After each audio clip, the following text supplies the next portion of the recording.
ये बाबूराव का स्टाइल है। उनका महतारी का टीना फाड़ दे। মারা ফেল পড়তে পাইলে তুই খারায় মুইটা দিবি। আর এইদিকে খরগোশ সিংহের খাঁচাটাই খুলে দেয়।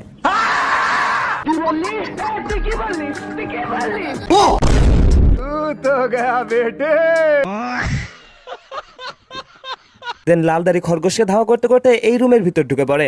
সিংহদের যেন ঘুম না ভেঙে যায় তাই লালদারি খরগোশকে পা টিপে টিপে ধাওয়া করতেছিল। দেন খরগোশটা উপরে উঠে গিয়ে নিচে একটা অ্যালার্ম ঝুলিয়ে দেয়।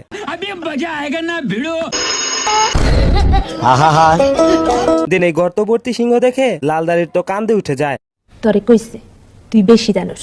আমি না জানলেও লালদারি ঠিকই জানে যে এই রাস্তাটা কিভাবে পার হতে হয়, তাই লালদারি দুইটা লাঠি এনে সেটা দিয়ে রাস্তা পার হতে শুরু করে। করে দে হুজুর, আমার ভুল হয়ে গেছে।